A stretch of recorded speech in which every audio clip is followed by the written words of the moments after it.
نحمده نصلي على رسوله الكريم أما بعد فأعوذ بالله من الشيطان الرجيم بسم الله الرحمن الرحيم رب اشرح لي صدري ويسر لي أمري واحلل عقدة من لساني يفقهوا قولي ربي يسر ولا تعسر وتمم بالخير آمين يا رب العالمين. آیت نمبر 12 سورہ حجرات. چلیے. یا ایہا الذین آمنو، اے لوگوں جو ایمان لائے ہو. کس سے خطاب ہے؟ ہم سب سے. کیا کہا جا رہا ہے؟ اجتنیبو، اجتناب کرو، بچو. اجتنیبو کا روٹ لیٹر ہے جیم نون با، جنب. جنب کہتے ہیں پہلو کو. تو پہلو کرنا مطلب کیا؟ بچانا. یعنی یہاں پہ کہا جا رہا ہے کہ اجتناب کرو یعنی بچاؤ اپنے آپ کو. ٹھیک ہے. تو اے لوگوں جو ایمان لائے ہو، اجتنبو کثیرم من الظن، بچو بہت سے، من الظن ظن میں سے. انہیں کہا جا رہا ہے کہ بہت سی بدگمانیوں سے بچو. یا دوسرے لفظوں میں یہ کہہ سکتے ہیں کہ بہت زیادہ گمان کرنے سے پرہیز کرو. ظن اس کا لفظ، اس کا روٹ لیٹر ہے زوئے نون نون. ٹھیک ہے، زو نون نون، ظن. ظن کا لفظ کس لیے آتا ہے؟ اس کے معنی کیا ہے؟ گمان کے، خیال کے، اٹکل بات، شک. ان معنوں میں اس کا استعمال ہوتا ہے.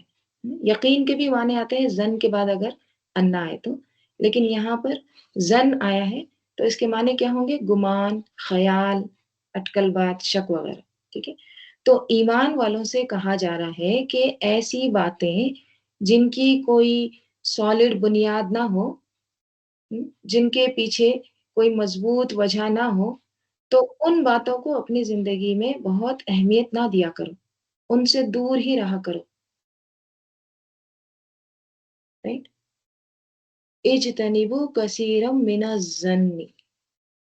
اور ویسے بھی یہ مشہور حدیث ہے، اور وہ کیا ہے؟ آپ صلی اللہ علیہ وسلم نے فرمایا من حسن اسلام المرء ترکہ ما لا یعنیہ.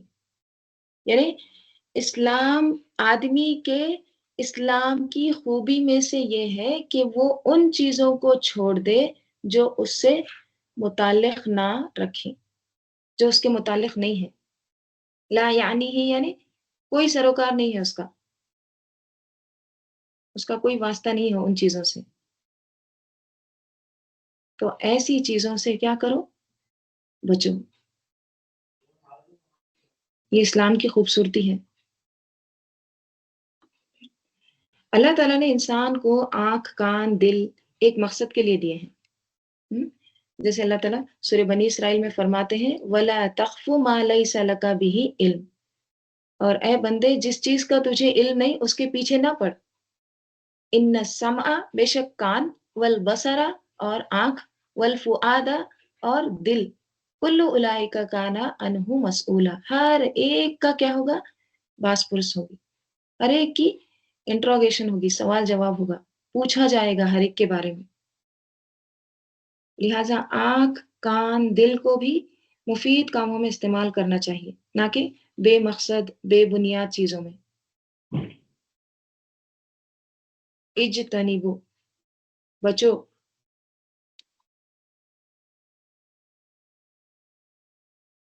پھر کیا کہا جا رہا ہے؟ ان بے شک، بعض الظن، بعض ظن، بعض گمان، اسم گناہ ہے. بے شک بعض گمان گناہ ہے. اسم گناہ کے لیے آتا ہے. اور اسم کیا ہوتا ہے؟ حدیث میں آپ صلی اللہ علیہ وسلم نے اسم کی تعریف بتائی ہے، الاسم ما حاک فی صدرک. اسم یہ ہے، آپ صلی اللہ علیہ وسلم نے فرمایا اسم یہ ہے کہ ما جو، حاکا جو کھٹکے، فی صدری کا تیرے سینے میں. یعنی تیرے سینے میں کوئی بات ایسی کھٹک رہی ہے، وہ اسم ہے. اور کیا ہے وہ کراہتا اور تو کراہت کرے ناپسندیدہ کرے ان کے یتلیع کہ تو کہ وہ اطلاع ہو جائے اس کی علیہ اس پر الناس لوگوں کو، یعنی کہ اسم وہ ہے جو جیسے کوئی کام کر رہے ہیں تو دل میں ایک کھٹکتا ہے، گھنٹی بجتی ہے، نہیں نہیں غلط ہے، یہ نہیں کرنا چاہیے، right؟ اور پھر تو ناپسند کرتا ہے کہ اس کی اطلاع لوگوں کو پہنچ جائے، یعنی ایسا کوئی کام جو تو نہیں چاہتا کہ لوگوں کو پتا چلے، ناپسند کرتا ہے، وہ اسم ہے، رائٹ؟ تو جو زن ہوتا ہے نا، کیا خیال، سوچ، ہاں، تو بعض سوچیں جو بالکل بے بنیاد ہوتی ہیں، کسی غلط فہمی پر مبنی ہوتی ہے، وہ دراصل انسان کو نیکی سے روک دیتی ہے اور برائی کی طرف اس کا رجحان کر دیتی ہے۔ تو اس قسم کے گمان جو ہے وہ کیا ہے؟ اسم ہے۔ انا سے بات شروع ہوئی ہے، تاکید ہے، اور یاد رکھیے اسم کا تعلق دل سے ہوتا ہے، یعنی عمل سے زیادہ اس کا تعلق دل سے ہوتا ہے، یعنی وہ انسان کے دل، سوچوں اور خیال پر اثر انداز ہوتا ہے، اور جو اسم کرتا ہے، گناہ کرتا ہے، اس شخص کو کیا کہتے ہیں؟ عصیم، رائٹ؟ قرآن میں ہم نے پڑھے نا، عصیم فعیل کے وزن پہ، بہت زیادہ گناہ گار۔ تو دل کی ایسی کیفیت جس سے وہ نیکی کا شوق نہ رکھے، نیکی کا کام اس کو بہت بھاری لگے اور برائی اچھی لگنے لگے، تو یہ کیا ہے؟ عصیم، اسم ہے، رائٹ؟ اس کے برعکس، اس کے اپوزٹ، متضاد جو حالت ہوتی ہے دل کی، وہ کون سی حالت ہوتی ہے؟ سلیم حالت، قلب سلیم، سلیم کس کو کہتے ہیں؟ اس سے پہلے ہم نے پڑھے سلیم، سین لام میم، اس کا جو لغوی معنی ہے وہ بہت انٹرسٹنگ ہے۔ لغت میں اس کے جو معنی آتے ہیں وہ کیا ہوتے ہیں؟ سلیم اس شخص کو کہتے ہیں جس کو سانپ نے کاٹا، جس کو سانپ نے ڈسا۔ اب جس شخص کو سانپ ڈسے وہ چین سے بیٹھ سکتا ہے؟ وہ ایسے کہتا ہے چلو تھوڑی دیر کے بعد جا کے دکھا دیں گے۔ جس کو سانپ کاٹتا ہے وہ چین سے نہیں بیٹھتا، وہ فوراً کیا سوچتا ہے؟ کہ اس کا علاج کرنا ہے مجھے، اب میری جان کا مسئلہ ہو گیا۔ تو اس لیے انسان فوری طور پر کیا کرتا ہے؟ تدبیر کرتا ہے زندگی کے لیے۔ تو قلب سلیم ایسا دل ہوتا ہے جو انسان کو ہر دم نیکی کی طرف مائل رکھتا ہے، اور وہ نیکی کی باتیں سوچتا رہتا ہے، نیکی کے کاموں میں آگے بڑھنے کی مسلسل کوشش کرتا رہتا ہے۔ اور اس کے برعکس قلب عصیم کون ہوتا ہے؟ قلب عصیم گناہ گار دل، مردہ دل، جس کا نیکی میں کوئی شوق نہیں ہوتا، ہاں، یا ایسی غلط فہمیوں، وسوسوں، کنفیوژن کا شکار ہوتا ہے، جس کی بنا پر وہ نیکی کے کاموں میں آگے نہیں بڑھ سکتا۔ تو کیا کہا جا رہا ہے؟ ان بعض الظن اسم، بے شک بعض گمان کیا ہے؟ اسم ہے، گناہ ہے۔ تو وہ کون سے گمان ہوتے ہیں جو انسان کو نیکی سے روک دیتے ہیں؟ کون سے گمان ہوتے ہیں؟ گمان خیال، سوچ، assumptions، کون سے ہوتے ہیں جو گمان جو انسان کو نیکی کے راہ پر جانے سے روکتے ہیں؟ سب سے پہلا ایک ہے اللہ کے بارے میں ہمارا گمان۔ اگر ہمارا گمان اللہ کے بارے میں اچھا ہے تو اس کا نتیجہ، اثر ہمارے دل پر کیا ہوتا ہے؟ اس کی عبادت کی طرف ہم زیادہ مائل ہوتے ہیں، اس کی عبادت میں زیادہ لطف آتا ہے، اس کی عبادت میں زیادہ دل لگتا ہے۔ لیکن اگر اللہ کے بارے میں گمان اچھا نہ ہو، جیسے مشرکین اور منافقین کا پیچھے گزر چکا ہے، تو پھر اس صورت میں انسان کس کے لیے نیکی کرے گا اور کیوں کرے گا؟ اگر اللہ کے بارے میں اچھا گمان نہیں ہے تو پھر انسان کیوں نیکی کرے گا اور کس کے لیے کرے گا؟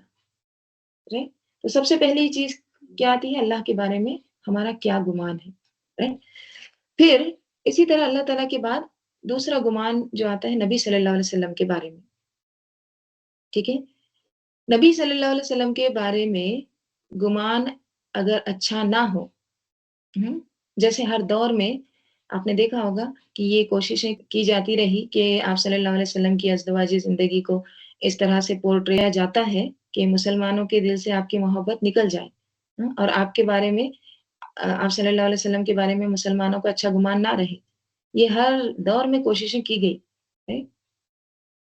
تو لہٰذا جب اچھا گمان نہیں رہے گا آپ صلی اللہ علیہ وسلم کے بارے میں، تو پھر کوئی فالو بھی نہیں کرے گا، اتباع بھی نہیں کرے گا۔ تو کیا لازم ہے کہ نبی صلی اللہ علیہ وسلم کے بارے میں ہمارا گمان درست ہو، اور اگر گمان غلط ہوگا تو پھر عمل بھی بدل جائے گا۔ تو اللہ تعالیٰ کے بعد نبی صلی اللہ علیہ وسلم کے تعلق سے ہمارا گمان اچھا ہونا چاہیے۔ تیسری چیز اس میں آتی ہے قرآن مجید، ٹھیک ہے؟ اگر کسی کے دل میں یہ گمان ہے کہ پتہ نہیں قرآن اللہ کی کتاب ہے یا نہیں، پتہ نہیں آج کے دور میں یہ قابل عمل ہے یا نہیں، تو پھر کیا ہوگا؟ اگر شک آ گیا، شروع میں کیا کہا گیا؟ اسی لیے ذالک الکتاب لا ریب فیہ، یہ وہ کتاب ہے جس میں کوئی بھی ڈاؤٹ نہیں ہے، لائن آف ایجنس، کچھ بھی نہیں۔ کیوں کہا گیا یہ؟ سٹارٹنگ میں ہی کیوں کہا گیا یہ؟ کیونکہ گمان درست کر لو اپنا، شک سے یقین کی کیفیت میں آ جاؤ، پورے یقین سے اس کو لے لو۔ اگر یقین ہے تو پھر اس کتاب سے ہدایت حاصل ہو سکتی ہے، ورنہ نہیں۔ ڈاؤٹ رہے گا، 0.01% بھی ڈاؤٹ رہے گا تو پھر ہدایت نہیں حاصل ہوتی۔ اسی طرح پھر چوتھی چیز اس میں یہ آتی ہے کہ مومنوں کے بارے میں بھی اچھا گمان ہونا چاہیے۔ اگر آپ کا کسی مومن کے بارے میں اچھا گمان نہیں ہے تو آپ بتائیے کہ آپ اس کے ساتھ کتنی نیکی کر سکتے ہیں؟ کیا بھلائی کر سکتے ہیں آپ اس کے ساتھ؟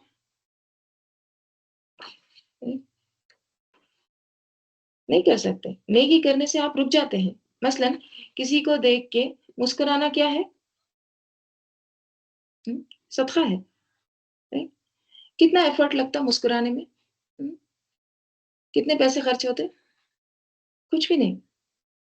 لیکن اگر آپ کا دل کسی کے لیے اچھا نہیں ہے تو آپ یہ نیکی کر سکتے ہیں؟ نہیں کر سکتے ہیں۔ آپ نیکی سے محروم ہو جاتے ہیں۔ اگر آپ کا گمان اچھا ہوتا دوسرے کے لیے تو آپ بغیر کچھ خرچ کیے ایک ہی مجلس میں بیٹھے ایک ملاقات کے وقت مفت میں نیکیاں کما لے سکتے، رائٹ؟ تو مومنوں کے بارے میں بھی اچھا گمان ہونا چاہیے۔ پانچویں چیز اس میں یہ آتی ہے کہ تمام انسانوں کے ساتھ ہمارا گمان اچھا ہونا چاہیے، تمام، مسلم غیر مسلم سب کے ساتھ۔ اگر آپ کسی سے بھی ملتے ہیں، ٹھیک ہے، اس وقت آغاز میں اگر آپ کو یہ پتا چل جائے کہ یہ شخص بہت خراب ہے، آپ کسی سے پہلی ملاقات کرتے ہیں اور آپ کو اس شخص کے بارے میں پہلے سے ہی پتا چل گیا ہے کسی کے تھرو کہ یہ انسان اچھا نہیں ہے، خراب ہے، تو آپ کس اپروچ کے ساتھ اس انسان کو ملیں گے؟ چاہے وہ کسی بھی مذہب کا ہو، دین کا ہو، مرد ہو، عورت ہو، کالا ہو، گورا ہو، کوئی بھی ہو، اگر کسی سے بھی آپ فرسٹ ٹائم مل رہے ہیں اور آپ اس کے بارے میں پہلے سے ہی کچھ ذہن بنائے ہوئے ہیں تو آپ اس سے جب ملیں گے تو کس طرح سے ملیں گے؟ بدگمانی کے ساتھ ملیں گے۔ بھلے ہی وہ انسان کتنا بھی قابل قدر کیوں نہ ہی ہو، لیکن آپ کے اندر وہ ایک ذہن مائنڈ بن گیا ہے نا، تو پھر آپ اسی کے ساتھ ملیں گے اس کو۔ مثلاً کوئی کسی نیشنلٹی کا ہے، وہاں کا لیڈر خراب ہے یا وہاں کے کچھ لوگ خراب ہیں، تو آپ یہ گمان کرنے لگتے ہیں کہ وہ وہاں کے کنٹری کے تو ویسے ہی ہیں، یا پھر وہ لوگوں کا تو حال ایسا ہی ہے، وہ لوگ تو ایسی ہی برائی کرتے ہیں۔ اور ان میں کا کوئی ایک شخص آ کے آپ سے ملاقات کرتا ہے اور آپ کا ذہن اس طرح سے بنا ہوا ہے تو آپ کیسے ملیں گے اس سے؟ ان بدگمانیوں کے ساتھ. اس میں اس شخص کا کیا قصور ہے؟ قصور کسی اور کا ہو سکتا ہے، لیکن وہ ہو سکتا ہے قابل قدر ہو. تو یہ جو بدگمانی ہوتی ہے نا، یہ جو ہم اندر سے اپنے طور پر خود ساختہ یہ جو بنا لیتے ہیں نا، اس سے پھر انسان نیکی کرنے سے محروم ہو جاتا ہے.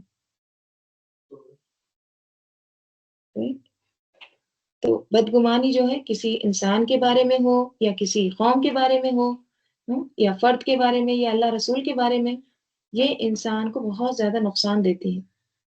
اسی کا نام ہے نا نیگیٹو تھنکنگ، منفی سوچ، اسی کو کہتے ہیں. تو بدگمانی کو زیادہ دل میں جگہ نہیں دینی چاہیے، کیونکہ مومن کا دل کیا ہوتا ہے؟ قلب سلیم، قلب حسین نہیں ہوتا ہے. کیوں آپ صلی اللہ علیہ وسلم نے فرمایا کہ رسول صلی اللہ علیہ وسلم نے فرمایا میرے پاس اپنے کسی بھائی کے بارے میں کوئی بات نہ پہنچاؤ، میں چاہتا ہوں کہ جب میں تم سے ملوں تو میرا دل صاف ہو. کیوں کہا آپ اللہ کے رسول نے میرے پاس کسی کے بارے میں کوئی خبر مت پہنچاؤ، میں کسی سے ملنا چاہتا ہوں تو کیسے؟ صاف دل کے ساتھ ملنا چاہتا ہوں. انس رضی اللہ عنہ سے آپ صلی اللہ علیہ وسلم نے کیا کہا کہ آپ صلی اللہ علیہ وسلم نے فرمایا اے بیٹے، اگر تم یہ کر سکو کہ صبح اور شام تمہارے دل میں کسی کے لیے بغض، کینہ نہ ہو تو ایسا ضرور کرو، یہ میری سنت ہے، اور جو میری سنت سے محبت کرے وہ مجھ سے محبت کرتا ہے، اور جو مجھ سے محبت کرے وہ جنت میں میرے ساتھ ہوگا. صبح و شام ایسے گزارو کہ اپنے دل میں کسی کے لیے بغض نہ ہو، گرجس نہ ہو، کینہ نہ ہو، بدگمانیاں نہ ہو. ابن القیم کیا کہتے ہیں کہ اپنے خیالوں کو واچ کیا کرو. واچ کرو یعنی اس پر نظر رکھو، اپنے خیالوں کو واچ کیا کرو، ورنہ وہ تمہارے آئیڈیاز بن جائیں گے. خیال آیا، گمان آیا، پھر وہ کیا بن جاتے ہیں؟ آئیڈیاز بن جاتے ہیں. اور اگر آئیڈیا خراب ہو گیا تو وہ تمہاری ڈیزائر بن جائیں گے. اور اگر وہ تمہاری ڈیزائر بن گئے، تمہاری خواہشات بن گئے، تو وہ تمہاری عادت بن جائے گی. اور پھر آہستہ آہستہ وہ تمہارا ایکشن بن جاتا ہے. جو ہمارے تھاٹس ہوتے ہیں اٹ لیڈس ٹو آئیڈیاز، پھر آئیڈیاز کیا ہوتے ہیں؟ پھر وہ خواہشات بن جاتے ہیں، خواہشات پھر کیا بن جاتے ہیں؟ ہیبٹس بن جاتے ہیں، عادت بن جاتی ہے. پھر عادت بننے پر بھی انسان کو کوئی برا کام کرنے میں کچھ لگتا ہے نہیں، یہ تو میری عادت ہے، میں تو روز کرتی ہوں. جب بدگمانی عادت بن جاتی ہے تو وہ بندہ کبھی خوش نہیں رہتا. اچھا گمان کیا ہے؟ عبادت میں سے ہے، اور برا گمان گناہ ہے. نبی صلی اللہ علیہ وسلم نے فرمایا کہ گمان سے بچو، کیونکہ اکثر گمان جھوٹ ہوتے ہیں. تو دوسروں کے بارے میں اچھا گمان رکھنا چاہیے. اللہ نے ہر انسان کو خوبیاں اور خامیوں کے ساتھ پیدا کیا ہے، تو اس کی خوبیوں پر نظر رکھنا چاہیے. یہ مومن کا شعار ہونا چاہیے، اس کا سمبل ہونا چاہیے، اس کی پہچان ہونا چاہیے. حدیث میں کیا آتا ہے؟ حسن الظن من حسن العبادہ، اچھا گمان رکھنا عبادت کے حسن یعنی عبادت کی خوبصورتی میں سے ہے. یعنی کسی کے لیے آپ اچھا سوچتے ہیں، اچھا خیال رکھتے ہیں جو خیر خواہی پر مبنی ہو، تو اس صورت میں آپ ایک طرح سے عبادت کی حالت میں ہوتے ہیں.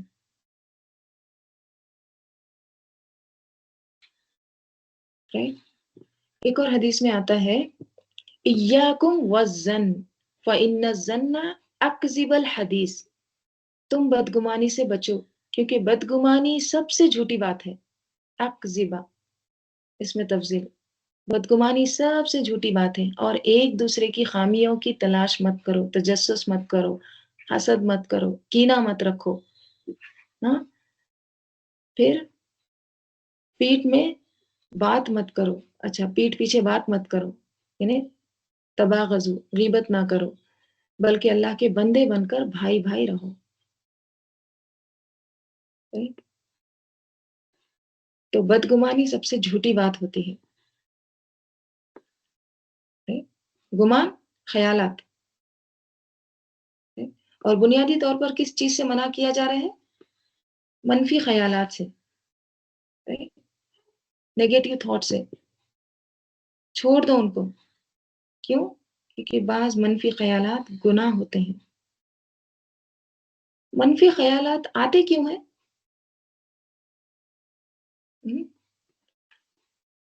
سب سے پہلے تو مس انڈرسٹینڈنگ ہوتی ہے، غلط فہمی، مس کمیونیکیشن کی وجہ سے.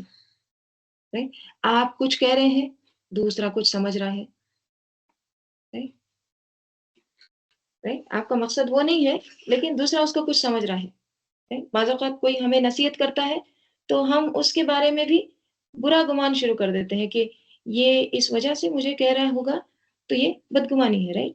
مطلب کوئی آپ کو سمجھا رہا ہے کہ ایسے نہ کرو، اور ہم اس کے بارے میں کیا سوچتے ہیں کہ مجھے ہی کیوں کہہ رہا ہے. Right؟ اس کے دل میں ضرور کچھ نہ کچھ چل رہا ہے. تو یہ بھی کیا ہے؟ بدگمانی ہے. کوئی کچھ کہتا ہے اور ہم کچھ دوسرا ہی سمجھتے ہیں. بعض اوقات آپ کچھ کر رہے ہوتے ہیں، دوسرا اس کو کسی طرح سے دیکھ رہا ہوتا ہے. نقطۂ نگاہ، پوائنٹ آف ویو کا فرق ہونا، یہ چیزیں بھی بدگمانی کا سبب بنتی ہیں. مس انڈرسٹینڈنگ، غلط فہمی، اور مس کمیونیکیشن، یعنی برابر کمیونیکیشن نہ ہو. اس میں آپ دیکھیے کہ انسان کے ساتھ شیطان بھی ہے، اور شیطان کا کام کیا ہے؟ ہر وقت وسوسے ڈالنا، اچھی چیز کو برا کر کے دکھانا. رائٹ؟ بعض اوقات ہم خود نیکی کر رہے ہوتے ہیں اور دوسرا نہیں کر رہا ہوتا ہے، تو ہم اس کے بارے میں ہر وقت بدظن رہتے ہیں. مثلا اگر آپ خود تہجد پڑھ رہے ہیں یا قیام اللیل کر رہے ہیں، اور کوئی اور نہیں کر رہا ہے، تو اس کے بارے میں آپ کیا سوچتے ہیں؟ آپ کو پتا نہیں ہے اس کی کیا ریزن ہے. ہو سکتا ہے ہم خود ہی غلط ہوں، لیکن ہم اس کے بارے میں بدگمان ہو جاتے ہیں. اسی طرح دیکھیے، اگر ہم خشوع کے ساتھ نماز پڑھ رہے ہیں اور کوئی اور اتنا خشوع کے ساتھ نماز نہیں پڑھ رہا ہے، تو ہم کیا سوچتے ہیں؟ معاف کرتے ہیں اس کو، کچھ سوچے بغیر گزرتے ہیں وہاں سے. تو کسی کے بارے میں آپ کا گمان اچھا ہوگا تو لازماً آپ کے اس کے ساتھ اچھے تعلقات ہوں گے، اور اگر گمان اچھا نہیں تو پھر تعلقات بھی اچھے نہیں ہو سکتے. مثلاً آپ نفلی روزے رکھتے ہیں اور گھر میں کوئی نہیں رکھتا، تو اب آپ سارے گھر والوں کے بارے میں برا گمان رکھیں گے کیا؟ کہ ان کو تو کبھی نیکی کی توفیق ہی نہیں ہوتی، کبھی روزے نہیں رکھتے. دیکھو میں پیر، جمعرات، ایام بیض کتنے روزے رکھتی ہوں، ان لوگوں کو تو بس کھانے پینے کی پڑے. یہ کیا ہے؟ بدگمانی. اگر اللہ نے آپ کو کسی نیکی کی توفیق دی ہے تو اس پر اللہ کا شکر ادا کرے، اور جو نہیں کر رہا ہے اس کے لیے دعا کرے. ہو سکتا ہے اس کی کوئی مجبوری ہو، لیکن دل میں جو برا گمان ہے نا، اس کو نہ پالے. بعض اوقات ہم کیا کرتے ہیں، کسی کے حال حلیے یا ظاہری حالت کو یا اس کے لائف سٹائل کو دیکھ کر فوری طور پر غلط فہمی کا شکار ہو جاتے ہیں. اور پھر اس کے دوسرے سائڈ کو نہیں دیکھتے ہیں، اس کی وجہ کیا ہے، اس کا ریزن کیا ہے، اس کو نہیں دیکھتے ہیں. اس کی کیوں یہ اس طرح سے ایسے کپڑے پہنا ہے، اس کی مشکل کیا ہو سکتی ہے، اس کو نہیں دیکھتے، بلکہ صرف اس کا ظاہری پہلو دیکھ کے ہم یہ گمان کر لیتے ہیں، بدگمان ہو جاتے ہیں کہ دیکھو ان کو تو کچھ ہے ہی نہیں تمیز، وہ کہ دیکھو ولیمہ میں آگے کیسے کپڑے پہن کے آگے، کچھ طریقہ، کچھ سلیقہ، کچھ پتہ ہی نہیں ان کو. تو یہ بھی کیا ہے؟ بدظن ہونا. دیکھیے بدگمانی دوسرے کے لیے تو نقصان دہ ہے، لیکن سب سے بڑھ کر خود اپنے لیے نقصان دہ ہوتی ہے، کیونکہ منفی سوچیں انسان کو منفی رخ پر لے جاتی ہے۔ ہر سوچ انسان کے دل پر، دماغ پر اثر ہو رہی ہوتی ہے۔ اگر آپ بیٹھ کے کسی کے بارے میں جل رہے ہیں، کڑ رہے ہیں، اس کو تو خبر بھی نہیں ہوگی، لیکن آپ اپنے آپ کو کھاتے چلے جا رہے ہیں، تو اس سے آپ ہی کا وقت ضائع ہو رہا ہے۔ تو اس لیے بہتر کیا ہے کہ انسان ایسی چیزوں کو اللہ کے حوالے کر دے اور اپنے کام کرتے رہیں۔ Right؟ تو کیا کہا جا رہا ہے؟ ان بعض الظن اسم، بے شک بعض گمان، بعض بدگمانیاں، بعض ظن اسم ہے، گناہ ہے۔ ایک آدمی جا رہا ہے راستے سے اور ہم بدگمانیاں شروع، پتہ نہیں ہسبینڈ وائف ہے یا نہیں ہے، میاں بیوی ہے یا نہیں، کون ہے دونوں؟ دو لوگ فون پہ بات کر رہے ہیں یا کوئی ہسبینڈ بات کر رہے ہیں تو اس کے پیچھے کس سے بات کر رہے ہیں، کون ہے فون پہ، کیا باتیں ہو رہی ہیں، یہ تمام چیزیں بدگمانیوں میں آ جاتی ہیں۔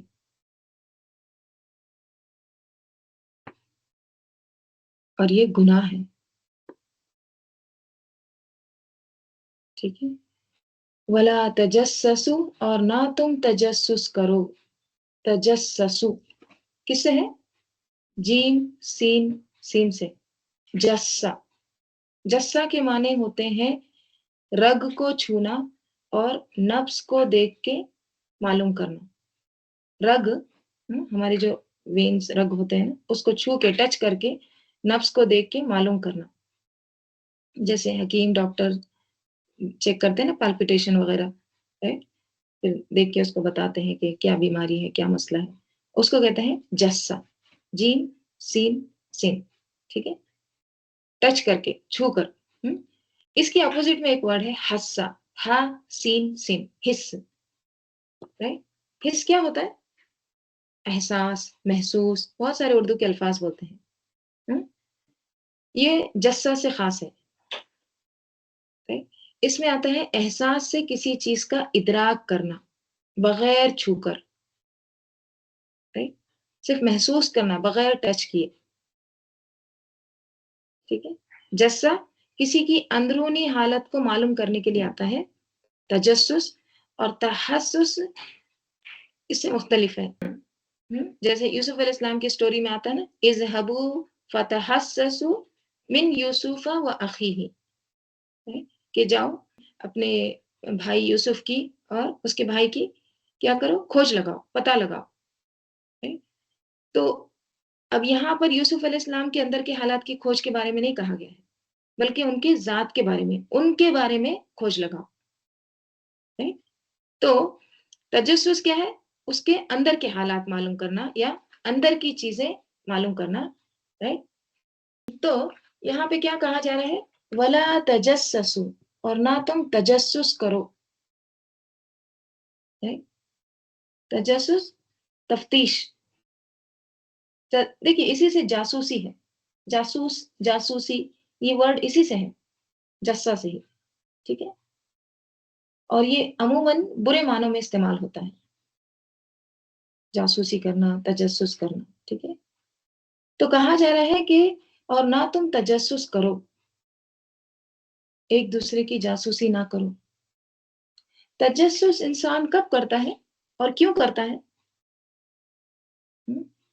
کسی کے بارے میں برا گمان پہلا سٹیپ ہوتا ہے، اب وہ گمان ہے جو دل میں، اب وہ ہلچل مچائے ہوئے ہے، اب آپ اس کی تسلی کے لیے کیا کرتے ہیں؟ تجسس کرتے ہیں، ٹوہ لگاتے ہیں، اور دوسرے کے اندر جا کے دیکھنا چاہتے ہیں کہ وہ کیا سوچتا ہے، کیا کہتا ہے، کیا کرتا ہے، کیا واقعی وہ وہی ہے جو ہم اس کے بارے میں سوچ رہے ہیں؟ اور اگر ہم کو نہیں پتا چلے تو ہم کیا کرتے ہیں؟ دوسروں سے بات کر کے غیبت شروع کر دیتے ہیں، جو کہ تیسرا مرحلہ ہے۔ تو کیا کہا جا رہا ہے؟ ولا تجسسو، اور نہ تم تجسس کرو، جاسوسی کرو ایک دوسرے کے بارے میں، ان کے اندر کے حالات معلوم مت کرو، اس کی ٹوہ میں نہ لگو، تفتیش نہ کرو. Right؟ حدیث میں کیا آتا ہے؟ آپ صلی اللہ علیہ وسلم نے فرمایا مسلمانوں کے پوشیدہ حالات کی کھوج مت لگایا کرو، چھپے ہوئے حالات کی ٹوہ میں نہ لگو، پتہ مت لگاؤ، کیونکہ جو شخص اپنے مسلمان بھائی کے عیب تلاش کرے گا، اس کے اندر کی عیب برائیاں تلاش کرے گا، اللہ اس کے عیب ظاہر کر دے گا، اور اگر وہ اپنے گھر میں بھی ہو تو اللہ اسے رسوا کر دے گا. دیکھیے کتنی خطرناک چیز ہے نا.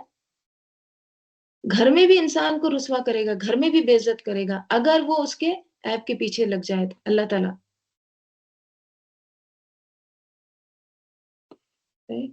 تو کسی کی بھی ٹوہ میں نہیں لگنا چاہیے، بلکہ اس کے برعکس کسی کے عیب اگر پتہ چل جائے تو کیا کرنا چاہیے؟ اس کو چھپانا چاہیے. رسول صلی اللہ علیہ وسلم نے فرمایا جو شخص کسی مسلمان کی لغزش کو چھپائے، کسی کے عیب کو چھپائے، گویا اس نے ایک زندہ درگور کی ہوئی لڑکی کو موت سے بچا کر زندہ کر دیا. اتنا بڑا ثواب ہے. اتنی بڑی نیکی ہے یہ. کیا؟ کسی کے عیب پر پردہ ڈالنا. جو دفن کی ہوئی لڑکی جو ہے زندہ، جس کو دفن کیا گیا، اس کو موت سے بچانا، زندہ کرنا، اتنا بڑا ثواب ہے کسی کے عیب پر پردہ ڈالنا. رائٹ؟ عام طور پر تجسس کون کرتا ہے؟ جو اپنے عیبوں سے غافل ہوتا ہے، جو اپنے آپ کو بڑی چیز سمجھتا ہے، جو اپنے آپ کو پرفیکٹ سمجھتا ہے، جس کی اپنے عیبوں پر نظر نہیں ہوتی، پھر وہ کیا کرتا ہے؟ تجسس کرتا ہے. Right؟ پھر اس کا شوق اور دلچسپی کیا ہو جاتی ہے؟ دوسروں کے عیبوں کا پیچھا کرنا، دوسروں کے عیبوں کو ڈھونڈنا. تجسس کیسے کرتے ہیں؟ مطلب تجسس کی شکلیں کیا ہیں یا تجسس کے طریقے کیا ہوتے ہیں؟ جیسے کان لگا کر کسی کی باتیں سننا. کوئی دو لوگ آپس میں باتیں کر رہے ہیں، بہانے بہانے سے ان کے بیچ میں چلے جانا، کان لگا کے ان کی باتیں سننا، کیا کہہ رہے ہیں، کس کے بارے میں کہہ رہے ہیں. تو یہ ایک طریقہ ہوتا ہے تجسس کا، کیوریاسٹی کا. دوسرا کیا ہوتا ہے؟ نگاہوں سے تجسس کرنا. وہ کیسے؟ جیسے کسی کا خط پڑھ لینا، کسی کی ڈائری پڑھ لینا، کسی کی چیزیں بغیر اجازت دیکھنا، کسی کے پرس میں ہاتھ ڈالنا بغیر اجازت، یا پھر کسی تیسرے شخص سے اس کے بارے میں معلوم کرنا، یا یہ کہ کسی کے گھر میں جھانک کے دیکھنا، ان کے گھر میں کیا چل رہا ہے، کیا کر رہے ہیں، کیسے رہ رہے ہیں. کسی کے گھر میں سوراخ سے دیکھنا. آپ صلی اللہ علیہ وسلم نے کیا فرمایا؟ سہل بن سعد رضی اللہ عنہ بیان کرتے ہیں ایک شخص نبی صلی اللہ علیہ وسلم کے ایک کمرے کے سوراخ سے جھانکنے لگا. آپ کے ہاتھ میں کنگھی یا کان کھرچنے والی لکڑی تھی. آپ صلی اللہ علیہ وسلم نے فرمایا اگر میں جان لیتا کہ تم دیکھ رہے ہو تو میں اسے تمہاری آنکھ میں مار دیتا، کیونکہ اجازت لینے کا حکم صرف اسی لیے دیا گیا ہے کہ نظر بچی رہے. یعنی آپ صلی اللہ علیہ وسلم، وہ جو شخص دیکھ رہا تھا کہ آپ صلی اللہ علیہ وسلم اس کو لے کے ایک نوکدار چیز سے مارنے ہی والے تھے، لیکن وہ ہٹ گیا وہاں سے. اگر وہ دیکھتا رہتا تو آپ صلی اللہ علیہ وسلم اس کو مارتے، اس کو ہرٹ کرتے. اور یہ گناہ بھی نہیں ہوتا. جیسے کہ حدیث میں آتا ہے رسول صلی اللہ علیہ وسلم نے فرمایا اگر کوئی شخص تمہارے گھر میں جھانکنے لگے اور تم اسے کنکری مار دو، پتھر مار دو، جس سے اس کی آنکھ پھوٹ جائے تو تم پر کوئی گناہ نہیں. ٹھیک ہے؟ گناہ بھی نہیں ہے اگر کسی کی آنکھ پھٹ جائے، وہ اپنے گھر میں جھانک رہا ہے اس کو مارنے سے. یہ اتنا بڑا جرم ہے کسی کی پرائیویسی میں دخل دینا. بعض اوقات لوگ کیا کرتے ہیں، بچوں کے ذریعے دوسروں کا حال معلوم کرواتے رہتے ہیں. کہ جاؤ ذرا دیکھ کر آؤ فلاں کے گھر میں کون آیا ہے، اور کس سے بات کر رہا ہے، یہ تمام چیزیں، رائٹ؟ جوائنٹ فیملی میں رہتے ہیں، ذرا چاچی کے پاس جا کے آؤ، دیکھو کون آئے ہیں، کیا بات کر رہے ہیں۔ یہ تمام چیزیں تعلقات کو خراب کرنے والی ہیں اور اللہ کے غضب کو بھڑکانے والی ہیں، رائٹ؟ ولا تجسسوا، اور نہ تم تجسس کرو۔ اور کیا ہو سکتی تجسس کی شکلیں؟ بعض اوقات کسی سے براہ راست ڈائریکٹ ایسے سوال کرنا، ہم، جس کا وہ جواب نہیں دینا چاہ رہا ہے، یا پھر اس کے لیے وہ جواب دینا بہت امبیراسنگ ہے۔ مثلاً کسی سے یہ سوال کرنا کہ تمہاری تنخواہ کتنی ہے، ہم، سیلری کتنی ہے آپ کی؟ اب وہ بیچارہ نہیں بتانا چاہ رہا ہے، یا ہو سکتا ہے اس کو خود نہیں معلوم ہے، اب آپ تجسس کر رہے ہیں، تو یہ بھی تجسس کی ایک شکل ہے۔ بعض اوقات کوئی بیمار ہوتا ہے، اب وہ اپنی بیماری ظاہر نہیں کرنا چاہتا، یا اس کا کوئی بچہ بیمار ہوتا ہے، یا شوہر بیمار ہوتا ہے، نہیں؟ تو اس کے لیے یہ تکلیف دہ ہے کہ بار بار اس چیز کا ذکر کریں، اس بیماری کے بارے میں۔ اب تکرار کر کے بار بار اس کے بارے میں پوچھنا، ہم، کیا بیماری ہے آپ کو، کیوں بار بار ہاسپٹل کے چکر لگ رہے، تو یہ بھی تجسس میں آتا ہے۔ اگر کوئی بتا دے، آپ اگر کوئی آپ کو مشورہ لے پوچھے، کہ ذرا بتاؤ اس کے بارے میں کچھ ہے آپ کو پتا، ویسے دیکھیے اپنی بیماری کا کسی کے بھی سامنے ذکر نہیں کرنا چاہیے، کسی کے بھی سامنے نہیں، سوائے اس کے جو آپ کے لیے دعا کرے، اور دوسرا وہ جو علاج جانتا ہو، ٹھیک ہے؟ ان کے علاوہ کسی کے بھی سامنے اپنی بیماری کا ذکر نہیں کرنا چاہیے۔ تو تجسس کی ایسی بھی شکلیں ہوتی ہیں، کسی کے ٹوہ میں لگ جانا، یا پھر ایسے بھی کرتے ہیں بعض لوگ، کسی کے بچے نہیں ہوئے ہیں تو اب اس کے پیچھے پڑ جاتے ہیں، کیا ہوا، اتنے سال ہو گئے شادی کو، ہم، علاج نہیں کروایا، ہم، ابھی تک نہیں کیے، شوہر کا ٹیسٹ نہیں کرائے۔ تو یہ جو ناگوار حد تک دوسرے کی پرسنل لائف کے بارے میں تفصیلات میں پڑ جانا، یہ بھی کیا ہے، تجسس ہے، رائٹ؟ اسلام کا حسن کس میں ہے، رائٹ؟ لا یعنی باتوں کو چھوڑ دینا، من حسن اسلام المرئی ترکہ ما لا یعنی ہے، لا یعنی باتوں کو چھوڑ دینا، فضول باتوں کو ترک کر دینا، جو باتوں سے آپ کا کوئی سروکار نہیں ہے، کوئی تعلق نہیں ہے، ان کو چھوڑ دینا، ترک کر دینا، right؟ اگر کسی کو ضرورت ہوگی تو وہ خود آ کے آپ سے مشورہ کریں گے کہ میرا مسئلہ یہ ہے، میری بیماری یہ ہے، مجھے کوئی حل بتائیں۔ لیکن اگر کوئی خود نہیں بتانا چاہتا تو اس کو ایسے سوال پوچھ کر پریشان کرنا، یہ کیا ہے؟ ہم؟ بعض اوقات یہ بھی شکل ہوتی ہے تجسس کی کہ آپ سونے کی ایکٹنگ کرتے ہیں، ہم؟ اور باقی سب لوگ باتیں کر رہے ہوتے ہیں، right؟ اب آپ کی آنکھیں بند ہیں لیکن کان کدھر ہے، وہ سب باتوں میں، یہ بھی تجسس میں آتا ہے۔ اچھا وہ ویسے تو بتائے گا نہیں، چلو سو کے ہی تھوڑا سا ان کی باتیں سن لو، ایسے ہی معلوم کر لو۔ اس کا نقصان کیا ہوتا ہے؟ تعلقات خراب ہوتے ہیں، اور جب تعلقات خراب ہوتے ہیں تو کس کا نقصان ہوتا ہے؟ اپنی ہی زندگی حرام ہو جاتی ہے۔ اور کیا شکلیں ہوتی ہیں تجسس کی؟ بہت ساری چیزیں اس میں آتی ہیں، دیکھیے جیسے کسی کی شادی نہیں ہو رہی ہے، اب اس کے پیچھے پڑ گئے ہیں، کیوں رشتے نہیں آ رہے کیا؟ وہ جو آیا تھا رشتہ، وہ انہوں نے کیوں منع کیا؟ پھر کیا ہوا؟ پھر کیا ہوا؟ یہ بھی تجسس ہے، right؟ آپ صلی اللہ علیہ وسلم نے فرمایا اذا ظننتم فلا تحققوا، جب تمہیں گمان ہو تو پھر تحقیق نہ کرو، تفتیش میں نہ پڑو. رائٹ؟ تو پہلا اسٹیپ کیا ہے؟ زن. پہلا مرحلہ گمان، برا خیال، بدگمانی. right؟ پھر وہ آگے بڑھ کے کیا بنتا ہے؟ تجسس. right؟